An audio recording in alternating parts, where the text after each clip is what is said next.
అందరూ బాగుందంటున్నారు. అసలు హరిహర వీరమల్లు అని చెప్పడం అంటే హరిహరాలు తల్లకిందులైన మమ్మల్ని ఎవడేం చేయలేడు అని అనుకుంటూ ఉంటారు జనాలు. శివుడిని విష్ణువుని ప్రార్థించినట్టు నిన్న పవన్ కళ్యాణ్ని అమ్మ నీకు సార్ మీకు లక్ అంటే ఏదన్నా అదృష్టమా అని అడిగారు ఒక యాంకరు.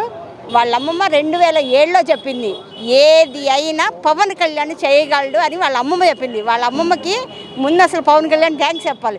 ఇంత చెయ్యగలడు అని చిన్నపిల్లాడప్పటి నుంచి ఆమె నమ్మిందిగా, ఆయన మీద నమ్మకం పెట్టుకుంది.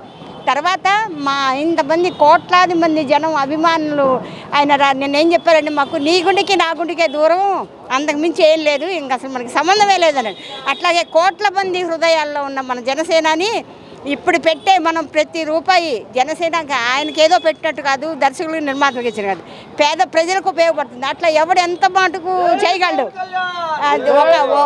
ఒక నాయకుడు ₹1 సంపాదిస్తే వాళ్ళ కోసం, కానీ పవన్ కళ్యాణ్ సంపాదించే ప్రతి రూపాయి జనం కోసం, మనం ఖర్చు పెట్టే రూపాయి అంతా వాళ్ళ కోసం. కాబట్టి రాజకీయ నాయకుడిగా ఎట్లా ఉన్నాడో ఇప్పుడు మళ్ళీ ఈ 10-15 రోజుల్లో తను మళ్ళీ మన పవన్ కళ్యాణ్ అయిపోయాడు. మనకి బాధ లేదు. చూస్తే యంగ్ లుక్లు అట్టగున్నాడు. మొత్తం అందరూ పవన్ అన్న అని బాగా ఫ్యాన్స్ రియాక్ట్ అవుతున్నారు. చాలా బాగుంది. అసలు హరిహర వీరమల్లు 2500 షోస్ హిట్ అని చెప్తున్నారు. చూస్తుండే చాలా బాగుంది. కోహినూరు వజ్రం ఎక్కడో కాదు, మా గుండెల్లో ఉన్నాడు మా పవన్ కళ్యాణ్.